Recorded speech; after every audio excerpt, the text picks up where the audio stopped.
Eh bien, salut à tous et à toutes. Aujourd'hui, on se retrouve pour une nouvelle vidéo à thème. Et cette fois-ci, nous allons reparler d'un sujet déjà abordé sur la chaîne, puisque nous allons parler de la prescription dans Détective Conan. Et donc, cette vidéo va comporter quelques petits éléments juridiques pour étayer le sujet. Donc cela ne peut être que positif pour apprendre de nouvelles choses. Et comme vous le savez, quelquefois dans Détective Conan, il peut y avoir certaines affaires qui se ressemblent, tant dans la manière de tuer que dans l'ambiance générale du chapitre. Et par exemple, fin 2017, Gosho Oyama a publié les statistiques des morts dans Détective Conan, et on peut voir que parmi les causes de mort les plus fréquentes, on a 40 affaires de meurtre à la suite d'un coup, donc cela peut être un coup de poing ou encore un fracassage de crâne, et nous avons aussi 34 morts par étranglement, donc cela montre bien que certaines fois, les morts ou encore les contextes peuvent se ressembler, et c'est pour cela que nous allons parler aujourd'hui des affaires où la prescription joue un rôle important. Il y en a très peu, si je ne dis pas de bêtises, il y en a 3. Il y a l'affaire du meurtre sur le Symphonie, l'histoire d'amour d'un détective 3 et enfin la cicatrice du premier amour. La notion de prescription est très intéressante car elle permet de donner du suspense aux épisodes, car on sait que le temps est compté, il peut ne rester que quelques jours voire quelques heures avant que le ou les criminels puissent enfin souffler et parler sans crainte.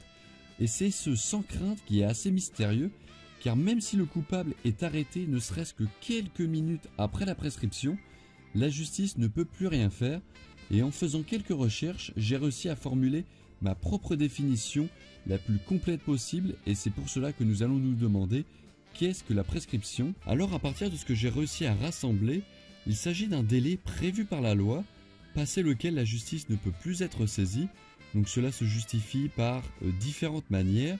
La première, c'est que le trouble n'a plus d'impact sur l'ordre social en raison du temps écoulé, c'est-à-dire que l'infraction serait entre guillemets plongée dans l'oubli, et de deux, cela s'explique aussi par le dépérissement ou la fragilisation des preuves, la perte des souvenirs chez les témoins, mais aussi l'augmentation du risque d'erreur judiciaire.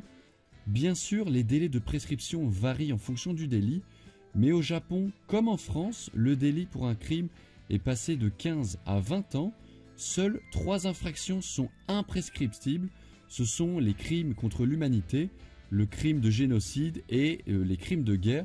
Donc voilà, ce sont vraiment les crimes ultimes qui sont vraiment impardonnables. Donc ceux-là, heureusement, sont imprescriptibles.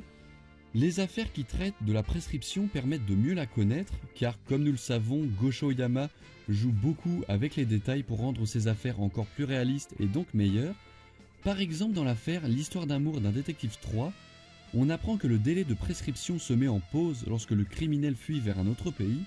C'est un peu comme le jeu du chat et de la souris. Comme le criminel ne joue pas le jeu et triche en s'enfuyant, alors on va appliquer une sorte de malus.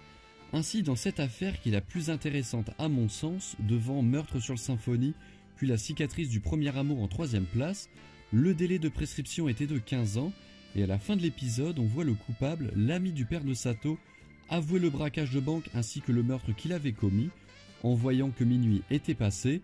Donc il est soulagé car 18 ans se sont écoulés depuis les événements, 18 ans car il est parti 3 ans en Italie, mais cependant un détail va mener à son arrestation.